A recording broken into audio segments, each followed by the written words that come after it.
Magandang tanghali, Luzon, Visayas at Mindanao. Pataya ang isang kasambahay at ang inaalagaan niyang 3 taong gulang na batang babae sa sunog sa kanilang bahay sa Malabon.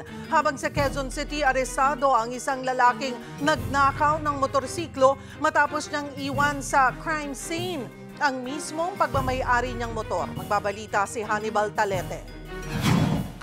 Sumiklab ang sunog sa unang palapag ng paupahang ito sa Barangay Tinajeros, Malabon bandang hating gabi. Nasa 12 fire truck ang responde sa lugar. Ang magkakapitbahay nagtulong-tulong sa pag-apula sa apoy, pero natrap sa ikalawang palapag ng bahay ang yaya at ang 2 batang babae.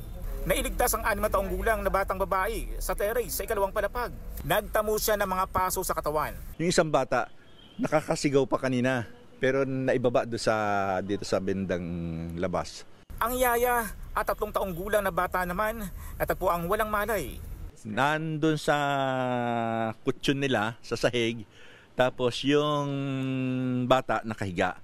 Tapos yung yaya, dinapaan niya yun, nakatukod yung yaya. Pero wala, hindi na sila gumagalaw eh. Kaya binuhat ko na yung bata, ibinaba ko na.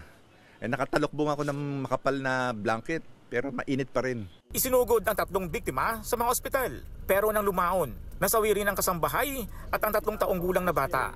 Ang isa pa, inilipat sa ibang ospital. Napag-alaman na naka-duty bilang nurse ang ina ng bata nang maganap ang sunog habang nasa abroad naman ang kanilang ama.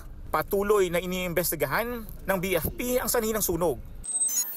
Kuha sa CCTV ang lalaking nakakapote na palakad-lakad sa Barangay Libis, Quezon City. Lumapit siya sa nakaparadang motorsiklo sa gilid ng kalsada. Sinakyan, saka umalis. Ang problema, hindi ito kanya. Kinuha ng suspect yung motor ng ating biktima nung sandaling naiwan niya ito dun sa gilid ng kalsada para mag-deliver ng parcel. Agad na dumulog sa tanggapan ng barangay ang biktima para reviewin ang kuha ng CCTV.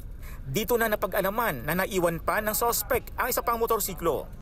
And then agad naming binantayan yung motor na possible kasi na babalikan niya ito. So, yun nga ang nangyari, binalikan niya. Nung suspect natin yung motor na iniwan niya, doon na po siya na-arresto ng tropa natin.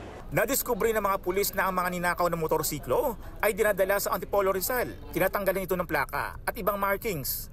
Nagkasusulan na ng barkada. Naaresto rin ang 2 kasabwat umano ng suspect, isang 29 anyos at isang 25 anyos. Grupo sila and then nag-ooperate sila sa area ng Quezon City and then dun sa karatig lugar. And then dinadala nila yung kanilang mga nakaw na motor somewhere in Antipolo. Isa naman ang 2 suspect. Po alam din sir. Nadamay lang po talaga ako. Paano ka nadamay? Nadamay. Alam sir eh. Paturo lang niya ako sir. Dinuro lang po kami. Dinamay lang po kami yan. Maharap ang 3 suspect sa reklamong paglabag sa New Anti-Carnapping Act. Ako si Hannibal Talete para sa 1PH.